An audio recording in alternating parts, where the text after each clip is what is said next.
Meenakshi Faculty of Yoga Science and Therapy, BSc and MSc Yoga. Apply now. The Chennai Silks in தரமான ஆடி பெருமை மிக ஆடி. ஓடவும் முடியாது, ஒளியவும் முடியாது. Most of the time masturbation பண்ணுற பீப்புளுக்கு நம்மளால அது பண்ணால் வி ஆர் பீயிங் ஹாப்பி அப்படின்னா you can still go at. மென்னு இதை ஆசைப்பட்டு எடுத்து அதுக்கப்புறம் they will become dependent on it. Erection குறையிறதுக்கு ரொம்ப நேரமாகும். பீனஸோடைய பிளட் சப்ளையே ரொம்ப அதிகமாக போய் டர்ஜட் ஆகி கம்ப்ளீட்டாக செயல் எடுக்கிற லெவலில் கூட நிறைய ஆப்ஸ் பார்த்துட்டு இதுதான் ஓவலேஷன் டைம், சேர்ந்து இருந்து தான் இருக்கணும், இன்னைக்கு நம்ம சேரலைன்னா நம்மளால ப்ரெக்னென்ட்டே ஆக முடியாது, இங்கே இன்னைக்கு நம்ம சேர்ந்து தான் இருக்கணும், இது 2 times பண்ணணும் 3 times பண்ணணும். ஹஸ்பண்ட் அண்ட் ஒய்ஃப் சேரும்போது நான் ப்ரெக்னென்ட் ஆகணும் அப்படின்னு சேரக்கூடாது. விமன் செக்ஷுவல் ஆக்டில் ஒரு டிஃப்ரெண்ட்டாக எதிர்பார்ப்பாங்க. They will expect more of love and embracement. எல்லா ஆய்வுகள்லையுமே இதே மாதிரி ஸ்மோக்கிங், ஆல்கஹால் இதெல்லாமும் ஸ்பெர்ம் குவாலிட்டியை குறைக்குது, எக்கோட குவாலிட்டியும் குறைக்க தான் செய்யுது. அதே லேப்டாப் எக்கோட குவாலிட்டி குறைக்குதான்னு பார்த்தா ஆய்வுகள் பீரியட்ஸ் முடிச்சுட்டு ஒரு டே 10லேருந்து ஒரு டே 20. அன்பு வணக்கங்கள். இன்னைக்கு ஒரு குடும்பம் அப்படின்னு எடுத்துக்கிட்டோம்னா அந்த குடும்பத்தில் குழந்தையின்மை சிக்கல், ஃபர்டிலிட்டி ப்ராப்ளம், அதை சுற்றி இருக்கக்கூடிய தயக்கங்கள் ஒரு தபுவாக பார்க்குறோம் இல்லையா இந்த சமூகத்தில். இதையெல்லாம் அட்ரஸ் பண்ணுற விதமான நேர்காணலாக இந்த நேர்காணல் இருக்க போகுது. நம்ம கூட gynaecologist Sandhya ma'am and Veena ma'am and Lakshmi ma'am இணைஞ்சிருக்காங்க. அவங்களோட தான் நம்ம இன்றைக்கி பேச போகிறோம். மேம், இப்போது ஃபர்டிலிட்டி அப்படின்னு எடுத்துக்கிறப்ப ஆண் பெண் 2 பேருக்கும் இருக்கக்கூடிய சிக்கல்களுக்கு மிக முக்கியமான காரணம்னு நீங்கள் எதை எடுத்துக்கிறீங்க? ஏன்னா இன்றைக்கி லேப்டாப்ஸில் ஒர்க் பண்ணுறாங்க, ஐடி ஃபீல்டு, நைட் ஷிஃப்ட்டு, இதெல்லாம் அக்கௌண்டபிளாக எடுத்துக்கலாமா, இல்லை இதெல்லாம் இப்போ ஒரு பெரிய ஃபேக்டர் இல்லை, ஜெனட்டிக் ரீசன்ஸ், மெடிக்கல் ரீசன்ஸ் எல்லாம் இருக்குது அப்படின்னு நம்ம கிளாஸிஃபை பண்ணலாம்? ரீசன் ஃபார் இன்ஃபர்டிலிட்டி நீங்கள் கேட்குறது இந்த காலகட்டத்தில் மெயினாக பார்த்தா எல்லாருமே கல்யாணம் ஆன உடனே they are not thinking of pregnancy. அதுவே ஒரு மெயின் ரீசன். ஏஜ் ஆக அந்த எக்கோட நம்பர்ஸு குவாலிட்டி குறையுது. அது எல்லாருக்கும் தெரிஞ்சாலும் still they are going for it. அதே மாதிரி மென்னுக்குமே என்னதான் 55 years வரைக்கும் 60-70 கூட அவங்களுக்கு ப்ரொடக்ஷன் ஆஃப் ஸ்பெர்ம்ஸ் இருக்கலாம், பட் குவாலிட்டி அவங்களுக்குமே குறையுதுன்றது அவங்க புரிஞ்சுக்கணும். ஃபர்ஸ்ட் காரணம் டிலேயிங் ப்ரெக்னென்சி, அது ஒன்று. இன்னொன்று லைஃப் ஸ்டைல். நீங்கள் கேட்டதில் ரொம்பவே சரி. லைஃப் ஸ்டைலில் food habits it plays a very important role. இந்த ஃபாஸ்ட் ஃபுட்ஸ் இதெல்லாம் இருக்கிறதுனால quality of egg and sperms டெஃபினட்டாக குறையுது. எல்லா ஆய்வுகள்லையுமே இதே மாதிரி ஸ்மோக்கிங், ஆல்கஹால் இதெல்லாமும் ஸ்பெர்ம் குவாலிட்டியை குறைக்குது, எக்கோட குவாலிட்டியும் குறைக்க தான் செய்யுது. இந்த ஒர்க், அவங்களோட என்வாயன்மெண்ட், இப்போ மென் ஹாட்டான என்வாயன்மெண்ட்டில் ஒர்க் பண்ணுறாங்கன்னா தட் கேன் எஃபெக்ட். இப்போ டிரைவர்ஸ் அது மாதிரி இருக்காங்கன்னா அவங்களுக்குமே பாடி ஹீட் கொஞ்சம் அதிகமாக இருக்கலாம் when they keep on traveling.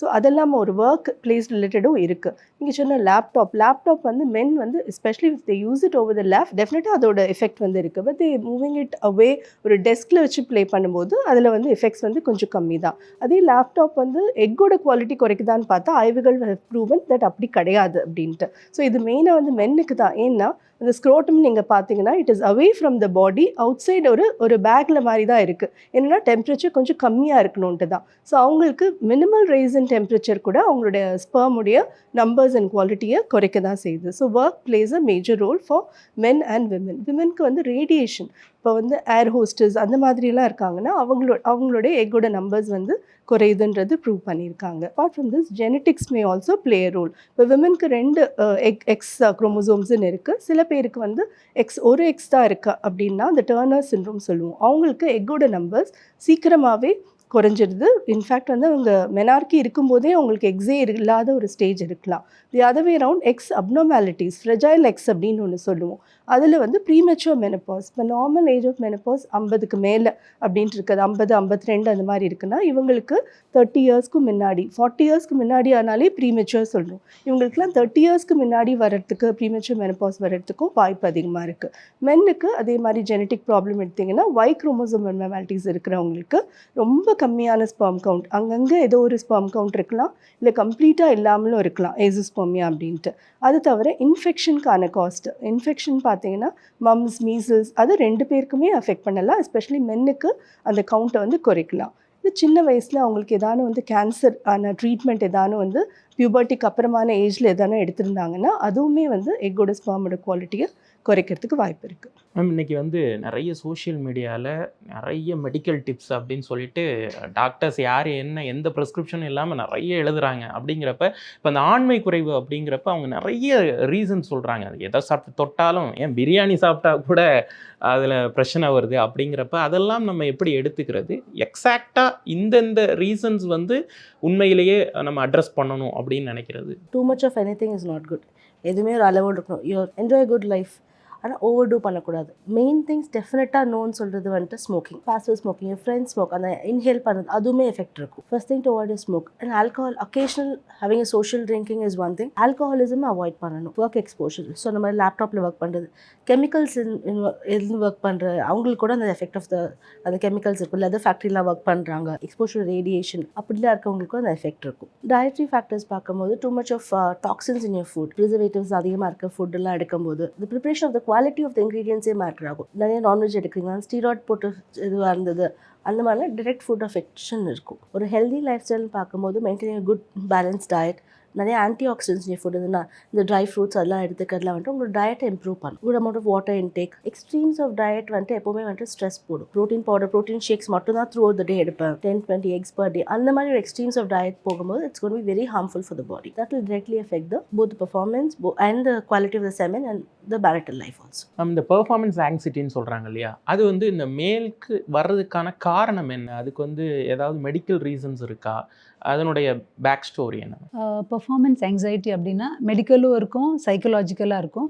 It is more of psychological எஃபெக்ட்னு நான் சொல்ல வரேன். நிறைய ஆப்ஸ் பார்த்துட்டு இதுதான் ஓவலேஷன் டைம், ஸோ இன்றைக்கி நம்ம வந்து சேர்ந்து இருந்து தான் இருக்கணும், இன்றைக்கி நம்ம சேரலைன்னா நம்மளால ப்ரெக்னென்ட்டே ஆக முடியாது அப்படின்னு ஒரு ஸ்ட்ரெஸ். நீங்கள் ஒரு மூவியில் கூட பார்த்துருப்பீங்க, இன்றைக்கி வந்து நம்ம சேர்ந்து தான் இருக்கணும், இது வந்து 2 times பண்ணணும், 3 times பண்ணணும்.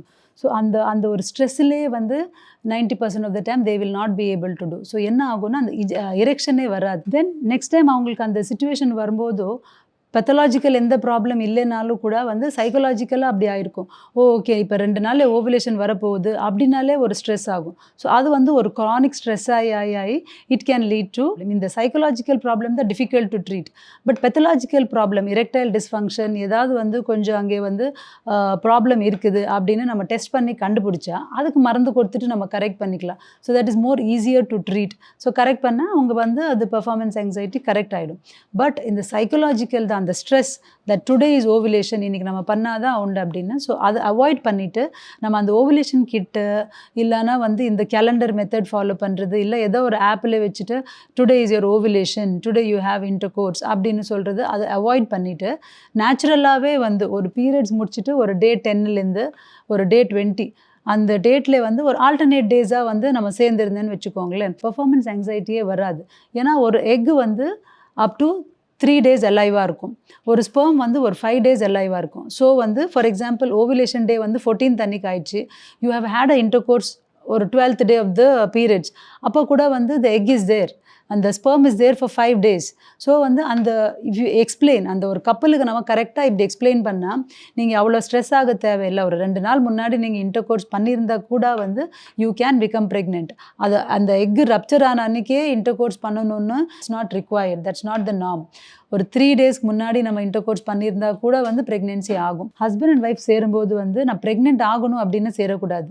ஒரு நேச்சுரலாக நம்ம வந்து ஒரு சேர்ந்து இருக்கணும் அப்படின்னு நம்ம ஒரு கான்டாக்ட் வச்சுன்னு வச்சுக்கோங்களேன், உங்களுக்கு வித்தவுட் எனி ஃபியர் ப்ரெக்னென்சி வரதுக்கு ஒரு 50% சான்சஸ் நிறையாவே இருக்கும். ப்ரெக்னென்ட் ஆகணும் அதுக்காக தான் நான் வந்து இன்டர்கோர்ஸ் பண்ணணும் அப்படின்னு அந்த தாட் ப்ராசஸ் வந்தாலே வந்து ப்ராப்ளம். ஸோ அந்த தாட் ப்ராசஸாக நீங்கள் டிலீட் பண்ணாலே you can become pregnant easily. Ma'am இன்னைக்கு வந்து இந்த லோக்கல் சேனல் ஆடு 10 மணிக்கு மேலே பார்க்கவே முடியாது. அந்த அளவுக்கு டேப்லெட்ஸ் வந்து நிறைய, அந்த டாக்டர் ப்ரெஸ்கிரிப்ஷனே இல்லாமல் நிறைய டேப்லெட்ஸ் வந்து கொடுக்குறாங்க. இது வந்து உங்களுடைய ஆக்டிவிட்டி அதிகப்படுத்தும் அப்படின்லாம் சொல்கிறாங்க. இதனுடைய சைடு எஃபெக்ட்ஸ் என்ன ma'am? Those could be very dangerous also. So அது மாதிரி நீங்கள் இது வந்து ஓவர் த கவுண்டர் சில ட்ரக்ஸ் வந்து எடுத்துக்கலாம். அதாவது ஜுரத்துக்கு அதுக்கெல்லாம் நீங்கள் எடுத்துக்கலாம் ஓவர் த கவுண்டர். வெரஸ் இந்த மாதிரி ஆட்ஸ் பார்த்து எடுக்கிறதுல வந்து தெர் ஆர் மேஜர் இஷ்யூஸ். என்னென்னா ஒன்று வந்து நீங்கள் இந்த செக்ஷுவல் ரிலேட்டடாகவும் பார்க்கலாம், இல்லை ஹெல்த் ரிலேட்டடாகவும் பார்க்கலாம். செக்ஷுவல் ரிலேட்டடாக they may become depend on those tablets. That is every time அது எடுத்தால் தான் பெர்ஃபார்ம் பண்ண முடியுன்ற ஒரு ஸ்டேஜ். நார்மலாக இருக்கிற மென்னு இதை வந்து ஆசைப்பட்டு எடுத்து அதுக்கப்புறம் வந்து they will become depend on it. அது வந்து ஒரு ஒரு சைக்கலாஜிக்கல் எஃபெக்டாக போய் க்ரானிக் ப்ராப்ளமாகவே எரெக்ஷன் டிஸ்ஃபங்க்ஷன் கூட காஸ் பண்ணலாம் அவங்களுக்கு. ஹெல்த் வைஸ்ன்னு பார்த்தீங்கன்னா திஸ் கேன் காஸ் சம்டைம்ஸ் வந்து ஹார்ட்டில் வந்து ப்ராப்ளம் காஸ் பண்ணலாம், பிபி ரைஸ் பண்ணலாம், ஹார்ட் ரேட் ரைஸ் பண்ணலாம், சடனாக வந்து கார்டியக் டெத்ஸ் கூட ஏற்படலாம். So it is not a very simple medicine. நீங்கள் பேராசிட்டமால் மாதிரி ஒரு சிம்பிள் மெடிசன் கிடையாது இது. So it is strongly contempt. இந்த மாதிரி நீங்கள் எடுக்கிறது it's very very risky for you. And சில பேர் இது வந்து எரெக்ஷனுக்காக எடுக்கும்போது ப்ரொலாங்ட் எரெக்ஷன் அப்படின்னு சொல்லுவோம். அந்த மாதிரி அவங்களுக்கு எரெக்ஷன் குறையிறதுக்கு ரொம்ப நேரம் ஆகணும். அதுவுமே வந்து ஒரு சிவியர் ஒரு சைடு எஃபெக்டாக தான் அதை கன்சிடர் பண்ணணும். சில டைம் வந்து அந்த பிளட்டு சப்ளை வந்து ரொம்ப அதிகமாக போகிறதுனால ப்ரொலாங்ட் எரெக்ஷன் இருக்கும். அது can lead on to even necrosis. அந்த பீனஸோடைய பிளட் சப்ளையே வந்து கம்ப்ளீட்டாக ரொம்ப அதிகமாக போய் டர்ஜட் ஆகி அது கம்ப்ளீட்டாக செயல் எடுக்கிற லெவலில் கூட பார்த்துருக்கணும் சில கேசஸ் எல்லாம். So it's definitely not advisable to take these medicines seeing ads. Ma'am, இந்த மாதிரியான ஃபர்டிலிட்டி இஷ்யூஸில் வந்து நம்ம மக்கள் வந்து ஏதோ ஆர்வ கோளாறுலையோ செய்யக்கூடாத விஷயங்கள்லாம் செய்கிறாங்க அப்படின்னு ஏதாவது இருக்கா? India is a place where doctors are easily available. So அப்படி இருக்கும்போது get the counseling from someone who's qualified to give. Hospital போன ஃபர்டிலிட்டி இருந்தது IVFலாம் போயிடுவாங்க. அப்படி ஒரு பயம் இருந்ததுன்னா அதர் ஆப்ஷன் கவுன்சிலர்ஸ் கிட்ட போங்க. சைக்காலஜிஸ்ட், சைக்காட்ரிஸ்ட், நிறைய கவுன்சிலிங் செக்ஷன்ஸ் இருக்குது. கவுன்சிலிங் மட்டும்தான் வேணும்னு சொல்கிற பேஷண்ட்க்கு யாரும் ஃபோர்ஸ்ட் பண்ணி டேப்லெட்ஸ் மெடிகேஷன்ஸ் கொடுக்க மாட்டாங்க. ஒரு ப்ரொஃபஷனல் கிட்டேருந்து ஹெல்ப் எடுக்கிறதுக்கும் ஃப்ரெண்டு கிட்டேருந்து யூடியூப்லேருந்து ஹெல்ப் எடுக்கிறதுக்கும் டிஃப்ரென்ஸ் இருக்குது. டாக்டர்ஸ் கிட்ட ஓப்பனாக கேளுங்க. மேம், இன்னைக்கு நிறைய பயம் அப்படிங்கிறது இருக்கு இல்லையா? இப்போ வந்து ஒரு மேரேஜ் பண்ணவே வந்து யங்ஸ்டர்ஸ் வந்து முன்னாடி மாஸ்டர்பேஷன் ஹேபிட்ஸில் இருந்திருப்பாங்க. இதெல்லாம் வந்து ஃபர்டிலிட்டி அஃபெக்ட் பண்ணுமா, இல்லை இதெல்லாம் வந்து செக்ஷுவல் லைஃப் அஃபெக்ட் பண்ணுமாங்கிற கொஷின்ஸ் எல்லாம் இருக்குது. இது வந்து வெறும் மித்து தானா, இல்லை உண்மையிலேயே மெடிக்கல் ரீசன்ஸ் இருக்குது, பயாலஜிக்கல் ரீசன்ஸ் இருக்குது அப்படின்னு நம்புறீங்களா? இப்போ மாஸ்டர்பேஷன் வந்து மேல் மாஸ்டர்பேஷன், ஃபீமேல் மாஸ்டர்பேஷன் இருக்கும். ஸோ மேல் மாஸ்டர்பேஷன் தான் most commonly we see. So sometimes they start at a very younger age, ஒரு 10 years 12 years அந்த மாதிரி. அண்ட் ஏதாவது ஒரு பிளாட்ஃபார்மில் ஏதாவது ஒரு வீடியோஸாக பார்த்துட்டு மாஸ்டர்பேஷன் பண்ணுற மாதிரி இருக்கும். ஸோ இது பண்ணும்போது it may not affect completely, but sometimes வந்து நம்ம அந்த லெவல்லே நம்ம ரீச் ஆகணும் அப்படின்னு ஆகும்போது most of the time masturbation பண்ணுற பீப்புளுக்கு வந்து இந்த பெர்ஃபார்மன்ஸ் ஆங்ஸைட்டி தான் வந்து நிறைய பிரச்சனையாக இருக்கும். ஸோ அவங்க மாஸ்டர்பேஷன் பண்ணும்போது they have a good amount of ejaculation எல்லாமே இருக்கும். But when they actually do the act, ஒரு பார்ட்னரோட சேர்ந்து பண்ணும்போது they will not be able to do it in the same way as they do it when they are doing it on themselves. So அது வந்து ஒரு சைக்கலாஜிக்கலாக effect ஆகிறதுக்கு வாய்ப்பு நிறையாவே இருக்கும், மோர் தென் பெத்தலாஜிக்கல். ஸோ அந்த சைக்கலாஜிக்கல் எஃபெக்ட்னாலே அவங்களுக்கு பர்ஃபார்மன்ஸ் ஆங்ஸைட்டி வர்றதுக்கு தான் நிறைய வாய்ப்பு இருக்கும். பட் அதே சேம் டைம் நம்ம வந்து ஃபீமேல் மாஸ்டர்பேஷன் அப்படின்னு பார்த்திங்கன்னா இட் இஸ் நாட் ஒரு பெருசாக வந்து ஒரு பாதிக்கிறதுக்கு வாய்ப்பு இல்லை. Because it is not going to affect their psychological health as compared to that of a men. பண்ணக்கூடாதா பண்ணமா அப்படின்னா there is nothing like that. There is no restrictions. நம்மளால அது பண்ண we are being happy அப்படின்னா you can still go ahead and do it. But அது எங்கே நம்ம ஒரு லைன் ட்ரா பண்ணணும், எங்கே நம்ம அது ஃபுல் ஸ்டாப் பண்ணணும், ஸோ அதுதான் வந்து இம்பார்ட்டண்ட். பட் அது ஓவர் டூ பண்ணால் obviously it is going to lead to lot of problems. Satisfaction கிடைக்கணும் அப்படிங்கிறதுக்காக ஆர்வ கோளாறில் நம்ம பண்ணுற விஷயங்கள் இல்லை இந்த சைக்காலஜிக்கல் விஷயங்களை எந்த அளவுக்கு உடல் ரீதியாகவும் மன ரீதியாகவும் கப்பிள்ஸை வந்து அஃபெக்ட் பண்ணுது? செக்ஷுவல் லைஃப் இன் மேரேஜ் அப்படின்னு பார்த்தீங்கன்னா it is a complex thing. It is not just an act. இது வந்து ஒரு விமன் வந்து செக்ஷுவல் ஆக்டில் ஒரு டிஃப்ரெண்ட்டாக எதிர்பார்ப்பாங்க. They will expect more of love and embracement, அதெல்லாம் தான் எதிர்பார்ப்பாங்க. ஃபைனலாக தான் they will want the sexual act. மென்னுக்கு பார்த்தீங்கன்னா அப்படி கிடையாது. மோஸ்ட் ஆஃப் த மென்னுக்கு வந்து they will want to mainly go for the sexual act rather than the other things. But ஒரு மேரிட்டல் ஹார்மனி இருக்கணும், ஒரு ப்ரெக்னென்சி வந்து நார்மலாக உண்டாகணும் அப்படின்னா நம்ம என்ன சொல்லணும், ரெகுலராக தே need to have intercourse. So அதை வந்து ஒரு ஆக்டாக அவங்க பார்க்கக்கூடாது. ஒரு சைக்கலாஜிக்கலாக அந்த விமனுடைய தேவைகளையும் புரிஞ்சுட்டு தான் அந்த ஒரு ஆக்டில் வந்து அவங்க இன்வால்வ் பண்ணணும். அதுக்கு they need to take time. So first வந்து அவங்க they need to spend time together. ஒன்றா டிவி பார்க்குறதோ, ஒன்றா வந்து சாப்பிட்றதோ, சமைக்கிறது, அந்த மாதிரி each and every act of that love only will lead on to a normal sexual activity. இதெல்லாம் எதுவுமே பண்ணாமல் டைரெக்டாக செக்ஷுவல் ஆக்டிவிட்டிக்கு போகிறதுமே வந்து will lead on to lot of disharmony during sexual act also. So நார்மலாக அவங்க வந்து ஒரு ஹார்மனியில் இருந்தால் தான் இதுவுமே வந்து நார்மலாக நடக்கும். தோ மென்னுக்கு வந்து ஸ்பெர்ம் கவுண்டோ எரெக்ஷன் எல்லாமே நார்மலாக இருக்கலாம், but still they won't be able to do it with the women because they don't spend adequate time. ஒன்று அந்த வேலை ஸ்ட்ரெஸ்ஸாக இருக்கலாம், தூக்க இன்மை இருக்கலாம், plus they don't have adequate time for all this இந்த டுகெதர்னஸ் இருந்தால் தான் அந்த செக்ஷுவல் ஆக்ட்டுமே நார்மலாக நடக்கும். இந்த பெர்ஃபார்மன்ஸ் ஆன்சைட்டி மென்னுக்கு வரும்போது இரெக்ஷன் ப்ராப்ளம், இஜாக்குலேஷன் ப்ராப்ளம் வரலாம். So they may not be able to give a baby. ஓகேங்களா? வெரிஸ் விமென்க்கு வந்து அந்த செக்ஷுவல் சாட்டிஸ்ஃபேக்ஷனோ இல்லை இந்த இரெக்ஷன் இஜாக்குலேஷன் ப்ராப்ளம்ஸ் விமென் கிடையாது. அவங்க அந்த கிளைமேக்ஸ்ன்றது ரீச் ஆகாமலே they can complete the sexual act. It doesn't interfere with the pregnancy part as such. So அதனால் விமனுடைய அந்த கிளைமேக்டிக் கண்டிஷனுக்கு நம்ம ஒரு இம்பார்ட்டன்ஸோ இதுவும் வந்து கொடுக்கறதில்ல. ஏன்னா pregnancy even without that achieve பண்ணிடுறாங்க.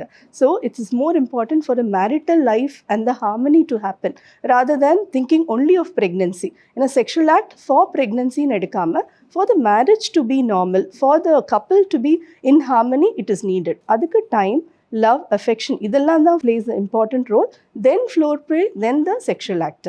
அப்படி in that stages இருந்தால் தான் it goes for a longer time. இன்னைக்கு வந்து இந்த மாதிரியான விஷயங்களெல்லாம் வந்து வீட்டுக்குள்ளாடியே வச்சுட்டு இல்லை நமக்கு வந்து எந்த பிரச்சனையும் இல்லை அப்படின்னு அவங்களே காம்ப்ரமைஸ் பண்ணிட்டு இருக்கக்கூடிய கப்புள்ஸுக்கு நீங்கள் சொல்லக்கூடிய அட்வைஸ் என்ன? ஒரு டாக்டரை ஏன் சந்திக்கணும்? First identifying you have a trouble is first part. There's something wrong happening with அப்படின்னு ஐடென்டிஃபை பண்ணுறதே it's a first step. If you opening up to your partner is a very important fact. If you're going to be a family, if you want to have a child together, if you want to bring it to family, you have to be in the same boat. You have to talk to the couple. Friends or the stories lang keta. A lot of women come to that. They're very scared of the very concept of intercourse. We need IVF to conceive. We don't want to even go for any sexual intercourse. And சொல்ற அந்த மாதிரி கும்பல் கூட நிறைய பேர் இருக்காங்க. ஒரு regular intercourse ஒரு கப்பல் கூட அந்த அண்டர்ஸ்டாண்டிங் இல்லை அப்படின்னா it's better to go for counselling. அந்த ஹார்மனி இல்லை அப்படின்னு ஃபீல் பண்ணினா marriage counselling, marriage therapy helps a lot. Doctor கிட்ட வர்றதுக்கு முன்னாடி at least the couple should talk to each other. பிளைண்டாக ஒருத்தங்க எடுத்துகிட்டு வந்து டாக்டர்ஸ் ஆஃபீஸில் உட்கார வைக்க முடியாது. They should have the conversation with each other and அடுத்த step is coming to the doctor. இப்போ மென்க்கு வந்து எக்கச்சக்கமாக இது வந்து ஒரு ப்ரெஸ்டீஜியஸ் ப்ராப்ளம் அப்படின்லாம் ஃபீல் பண்ணி அவங்க வந்து நாள்பட்ட நாள் டாக்டர்கிட்ட அட்வைஸ் எடுக்கிறதுக்கே யோசிக்கக்கூடிய டைம் இருக்குது. அவங்களுக்கு நீங்கள் சொல்லக்கூடிய அட்வைஸ் என்ன? 90% ஆஃப் த மென்னு வந்து டாக்டர்கிட்ட ஒரு இன்ஃபர்டிலிட்டின்னு வரும்போது most of the time project பண்ணது வந்து ஃபீமேல் தான். ஏன்னா அவங்க தான் ப்ரெக்னென்ட் ஆகிறாங்க. ஸோ எல்லா பிரச்சனை அவங்களுக்கு தான் அப்படின்னு நம்ம இனிஷியலே டெஸ்ட் எழுதி கொடுத்துருவோம் இல்லையா? ஸோ உங்களுக்கு ஒரு விந்து டெஸ்ட் பண்ணுங்க. இல்லை டாக்டர் எனக்கு எல்லாமே நல்லா இருக்குது அப்படின்னு சொல்கிறவங்க தான் ஒரு 50 to 60% ஆஃப் மென்னுன்னு வச்சுக்கோங்களேன். ஆனால் டெஸ்ட் பண்ணி வந்ததுக்கப்புறம் இல்லை பண்ணி தான் ஆகணும் அப்படின்னு நம்ம ஃபோர்ஸ் பண்ணால் கூட 50 to 60% வில் ஹாவ் ப்ராப்ளம். சரியா? But they don't tell it. ஏன்னா அது நீங்கள் சொன்ன மாதிரி ஒரு ஈகோ, ஒரு ப்ரெஸ்டீஜியஸ் இஷ்யூ. இல்லை எனக்கு ஒரு பிரச்சனை கிடையாது அப்படின்னு. பட் அந்த பேரியரை நம்ம பிரேக் பண்ணணும். ஏன்னா நீங்கள் அந்த பேரியரை பிரேக் பண்ணாதான் you will get solution. And there is solution. மார்க்கெட்லேயே நிறைய சொல்யூஷன்ஸ் இருக்குது, நிறைய ட்ரீட்மெண்ட் இருக்குது, நிறைய ஆப்ஷன்ஸ் இருக்குது. நம்மளோட ஈகோவை வந்து கில் பண்ணிவிட்டு இல்லை டாக்டர் எனக்கு இந்த பிரச்சனை இருக்குது அப்படின்னு உங்களோட ஒய்ஃப் ஆஸ் அ கப்பல் நீங்கள் வந்து எப்போவுமே ட்ரீட்மெண்ட்டுக்கு வந்தால் வெரி வெரி குட். இல்லை எனக்கு வந்து I don't want to come, I want to come alone அப்படின்னா அட்லீஸ்ட் நீங்கள் தனியாகவே போய் ஒரு கவுன்சிலராக இல்லை வந்து ஒரு ஆண்ட்ராலஜிஸ்டாக இல்லை கைனகாலஜிஸ்டாக போய் மீட் பண்ணிவிட்டு எக்ஸாக்ட்லி என்ன பிரச்சனை, எனக்கு இனிஷியேஷன் டிஃபிகல்ட்டா, இல்லை டியூரிங் த இன்டர்கோர்ஸ் எனக்கு ப்ராப்ளமா, இல்லை சில பேருக்கு இன்டர்கோர்ஸ் பண்ணும்போது அந்த இஜாக்குலேஷன் வந்து ஃப்ரண்ட்லேயே வராமல் ரிட்ரோகிரேட் இஜாக்குலேஷன் சொல்லுவோம், யூரின்லேயே வர மாதிரி. ஸோ அந்த மாதிரி. So what is a specific problem அப்படின்னு நீங்கள் ஓப்பன் அப் பண்ணுறது தான் very very important. So open பண்ணி உங்களோட மைண்டில் இருக்கிறது நீங்கள் எக்ஸ்பிரஸ் பண்ணால் definitely you will get a solution.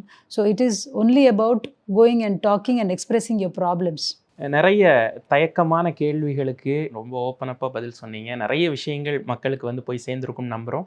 உங்களுடைய நேரத்திற்கு நன்றி. நன்றி. Meenakshi Faculty of Yoga Science and Therapy, BSc and MSc Yoga. Apply now. The Chennai Silks in தரமான ஆடி பெருமை மிக ஆடி. கேரியர்ல நான் முடிக்காம போன ஒரே ஒரு கேஸ் சேனாபதி.